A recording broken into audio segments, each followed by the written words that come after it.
Blessed evening po sa ating lahat. Welcome sa ating prayer for the nation. Bago ang lahat, tayo po'y manalangin. Yes, Lord, maraming salamat sa gabing ito. We pray for your wisdom, for your knowledge, for God, as we hear your word, speak to us, God. In Jesus' name, Amen. Medyo maingay pa ang ating background, pero kumon na talusan niya. Amen. Ayan, so, Numbers 31 verse 23. Everything that can stand the fire, you shall pass through the fire, and it shall be clean. Amen. And pinamagatan ko itong devotion ko that purified after the battle. And dito ko na po na-realize na nung naging devotion ko po to this week, na yung purification dapat pina-prioritize ng mga lingkod ng Panginoon. Hindi lang siya kapag i-face pa lang natin yung battles, kapag before tayo maglilingkod kay Lord. But every day of our lives, ini-imply natin ito. Pinapurify natin yung puso natin. And let our heart, amen, align sa Lord. Kasi the best preparation is the preparation of our hearts. If our heart is not aligned sa Lord, kahit na sumusunod ka, nagdi-disciple ka, napagtagumpay mo yung bagay, or sumasakses ka sa buhay, walang saysay yun sa Lord. Kaya dapat yung puso natin is aligned kay Lord, connected lagi kay Lord.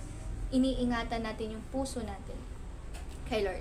So, ito po yung battle between Israel and Midianites. And nanalo po yung mga Israel that time.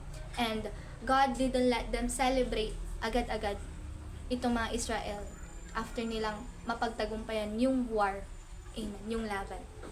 He commanded them to purify everything they brought from the battle, yung gold, yung silver, yung garments, yung weapons, and even themselves. They need purification. They need cleansing from the Lord. Amen. And God has commanded us also to purify ourselves. Amen. Ano ba yung status ng puso natin ngayon? Amen. Ano ba yung mga bagay na hindi pa natin nasusurrender kay Lord? Amen. For God, the battle may be over, but the cleansing must begin every day. Amen. Kaya nga, di ba, lagi nilang sinasabi sa atin na before tayo gumising at bago tayo matulog, nandun yung pag-ask natin ng pagpapatawad kay Lord, yung cleansing ng puso natin, yung purification, yung pagiging pag-create ng Lord ng pure and contrite heart sa buhay at puso natin. Amen. So God is not only after your victory, He's after your purity. Amen. At the end, amen, ng pagsunod mo kay Lord, He's after your heart. And kapag nakita niya yung puso natin, sana align at tama. Amen. May tatlo po ako natutunan dito. Purity must follow every victory. Amen. Hindi natapos ang proseso sa panalo. Hindi natapos yung connection natin kay Lord after nung panalo natin. Yung victory is the start of refinement. Hindi na end ng process or hindi yung end ng connection natin sa Panginoon. Amen. God wants to make sure na walang residue ng pride, offense, or self-glory sa puso natin. Kasi minsan, di ba, may iiwan yung mga pinagdaanan or mga battles natin sa puso natin. It might be bitterness, di ba? Or pride, or hatred, di ba? Or whatever it is na negative, amen. Let us surrender it to God. Amen. So after the fight and success reveals if your heart still belongs to God. Kaya nga, sana, if nakantan natin yung mga answered prayer, sumakses tayo sa buhay, di ba? Or ano man yung status natin sa life, let us not forget God. Amen. Si Lord pa rin dapat yung nagahari sa puso natin after natin makamtan lahat ng gusto natin sa mundo. Let our heart still align to God. Amen. At huwag nating iwan si Lord kapag nakanta na natin yung mga gusto natin, kapag nasagot niya na yung panalangin natin, at kapag wala tayong problema, sa hirap man or sa ginhawa, may problema man or wala, let us call on to God and let Him rule in our lives. Amen. So second, Second is, God purifies what He plans to promote. Bago gamitin ulit ni Lord ang silver or ang gold or anumang mga gamit, pinapadaan niya muna ito sa apoy. Amen. Kagaya din natin. Diba? Bago makamit or makita yung purpose nung gold or maging kagamit-gamit siya, dinadaan siya sa apoy. And kagaya din natin. Baka dinaraan tayo ng Lord sa apoy, ng buhay. Amen. Kaya tayo matindi yung mga battles natin. Kasi gusto ni Lord na mag-level up ka. At in order for you to level up, kailangan mong mag-pass on doon sa problema na yun, doon sa apoy ng pagsubok na yun. Amen.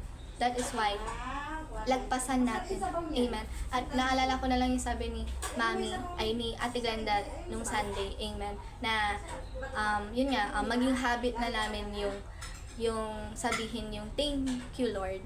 Amen. And yun nga, challenge sa amin na yun nga, may problema man or wala, or nasasaktan ka man or hindi, tama, yet you will rejoice in the Lord. Yet I will rejoice in the Lord.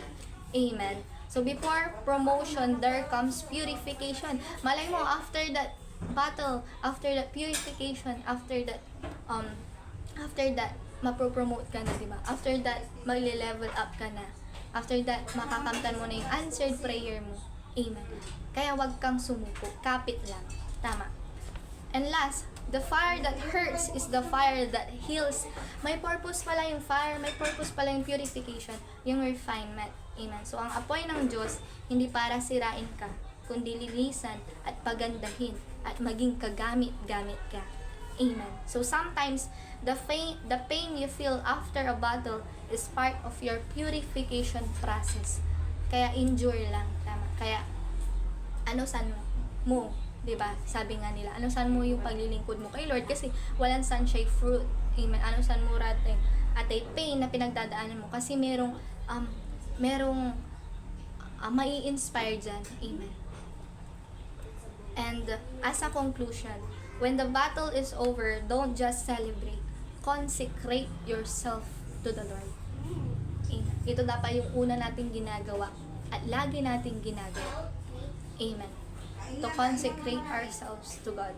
Let God search your heart and remove anything that the fight left behind. Amen. So real victory is about finishing clean. Hindi po siya about hindi lang siya about nagtagumpay ka lang. Amen. Pero it's about the status of your heart. Amen. That is why purification must prioritize ng mga believers, ng mga lingkod ng Panginoon. So, yun lamang po. To God be all the glory.